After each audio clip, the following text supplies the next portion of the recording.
What's good, YouTube? It's your boy, Blue Blood Sports TV, back at y'all with another one. So I'm seeing a lot of videos and a lot of content being sent to me by different subscribers and different ones of my family members that are saying legendary, retired, iconic Hall of Fame, 5 division world champion, former pound for pound king, pay-per-view king, the man known as Money, formerly known as Pretty Boy Floyd, 50-0 TBE, Floyd Mayweather Jr., who retired 50 wins, no loss, and no draw, 27 wins by way of knockout. Floyd Mayweather is now a founder of Mayweather Promotions. He's partnered with PBC, Premier Boxing Champion, founder and advisor Al Heyman.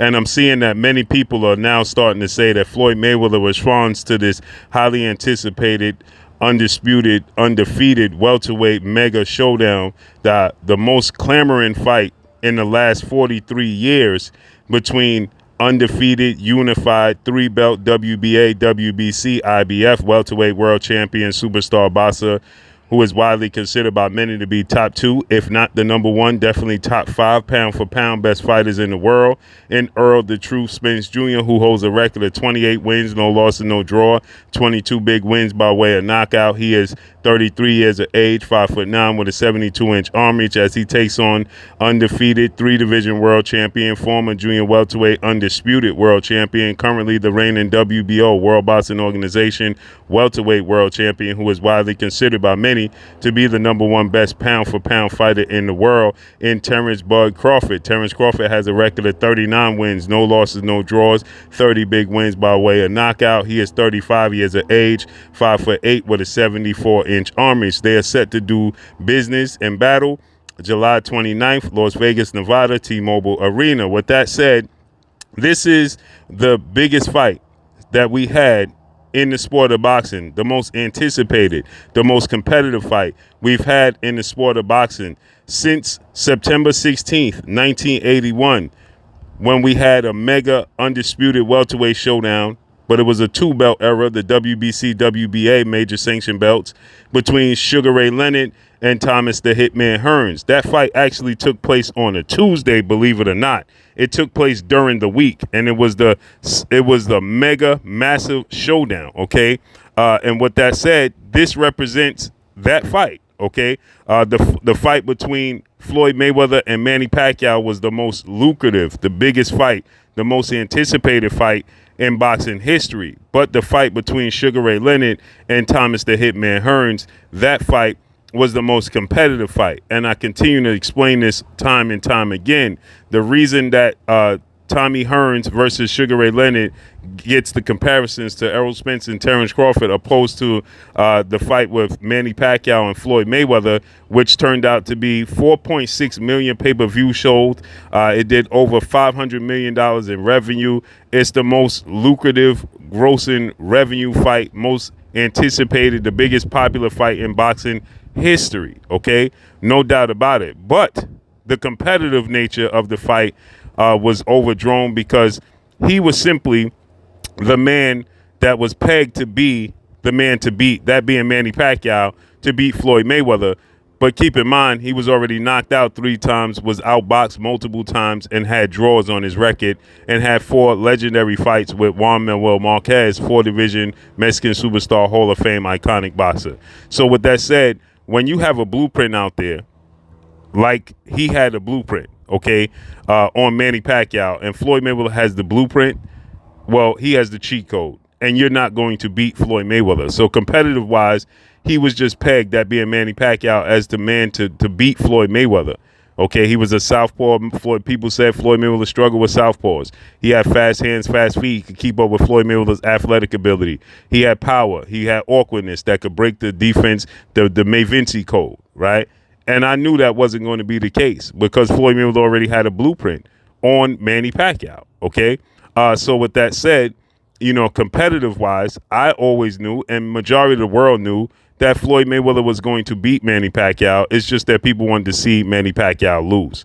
When it comes to Tommy Hearns and Sugar Ray Leonard, Thomas Hearns at the time Okay, he was 32 wins, no losses, and no draws at the time he fought Sugar Ray Leonard. Okay, Sugar Ray Leonard had one loss, one blemish on his resume, just one sole blemish on his resume. So Sugar Ray Leonard was 30 wins, one loss, no draws on his resume. Okay, Tommy the Hitman Hearns was 32 wins, no losses, no draws on his resume. So they both was extremely dominant by the time they faced off against each other.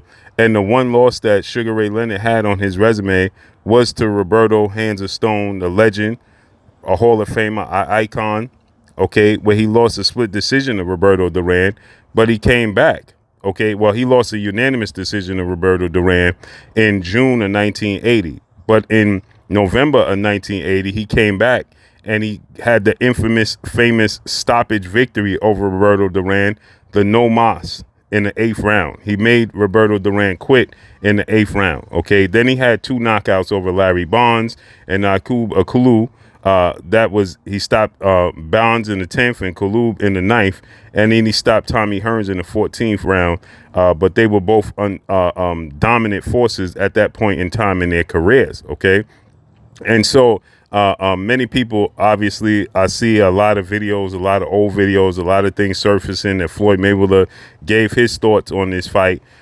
In all actuality, Floyd Mayweather did not give any thoughts on this fight. He has not responded to this fight. He has not, gave his thoughts. He's not weighed in. And ultimately, Floyd Mayweather is not going to pick a winner. Okay, he's not going to publicly pick a winner in this fight. It's just not going to happen. Okay, Floyd Mayweather more than likely will stay silent because he has a close relationship with Terence Crawford and he has a close relationship with Errol Spence. So Floyd Mayweather is not going to publicly. So I'm seeing videos. I saw people sending me stuff that Floyd Mayweather picked Terence Crawford or Floyd Mayweather picked Errol Spence, or Floyd Mayweather is saying that, the fight won't sell or, things of that nature. When Floyd Mayweather, and the reality is he hasn't said anything about the fight, and Floyd Mayweather 9 times out of 10 is not going to pick a winner of this fight, not publicly, okay? Now privately, obviously, I'm sure Floyd Mayweather has an idea who he thinks is going to win the fight. I'm 1,000% sure he has an idea who he thinks is going to win the fight. But publicly, he's not going to pick, and when he's out and about, obviously, this is a mega fight. And his fight with Manny Pacquiao was the biggest fight overall in boxing history. And I believe it'll stand the test of time. I don't think it'll ever be broken. Those records will never be broken. The anticipation, the interest, for that fight. People thought that Manny Pacquiao was finally the man to put a blemish on his resume. That will never be broken. That'll stand the test of time. But as far as competitive wise, it wasn't a competitive fight because I knew styles make fights, and most people that knew boxing knew styles make fights. Floyd Mayweather is a defensive wizard. He's a boxing wizard. Okay, he's a wizard at making adjustments. And if you know anything about boxing and you know anything about Manny Pacquiao, pure boxers that were defensive and counterpunchers historically gave him problems. Eric Morales, Juan Manuel Marquez, okay? And Floyd Mayweather is the wizard, the grand master of them all, okay? So I knew that he was going to, easily outbox Manny Pacquiao, right? And everybody was just hoping that Manny Pacquiao would on the hope and the prayer, would land a punch clean on on Floyd Mayweather that would clip him and get him out of there. Knew that wasn't the case. So with that said, competitive-wise, Errol Spence and and Terence Crawford is a more competitive fight than Floyd Mayweather and Manny Pacquiao. So this is the most competitive fight, the biggest fight as far as competition goes, with the most implications on it. Okay, that has so much of effect on history and legacy. This is the fight outside of Tommy Hearns and Sugar Ray Leonard. That was 42 years ago. Okay, that took place September 16th, 1981. We are in 2023. That was 42 years ago. And that's been 42 years since we had a fight of this magnitude, and let's appreciate it, okay? This is truly a 50-50 fight. Both guys are at the pinnacle of their game. Both guys are top 5 pound-for-pound best fighters in the world, okay? Both guys are proven. Both guys, you can argue the resumes. You can debate the resumes. Who has a better resume, okay? You can debate who's the better fighter, Who makes the better adjustments? Who's more durable? Neither one of them officially been knocked down. They both been hurt. Neither one of them have been knocked out, obviously. Okay, nobody has looked vulnerable. They have been in competitive fights, but they didn't look vulnerable. So this is indeed the biggest competitive fight. And as far as Floyd Mayweather responding to, this fight, he has yet to respond to it. And he will not be picking the winner of this fight, point blank and period. You will not publicly see Floyd Mayweather pick a winner in this fight. He won't do it. So with that said, he will be asked questions about this fight sooner rather than later, and he'll give his opinion on the fight itself and how big it is. But I can tell you now, he's going to tell you how both guys need a round of applause for making the fight, point blank and period. And that's all I got for y'all. Make sure you hit the like button, drop a comment in the comment section. Let me know what y'all think. Follow me on Instagram at Blue Blood Sports TV, all one word. Y'all already know what it is. It's your boy Blue signing off. Let me know what y'all think.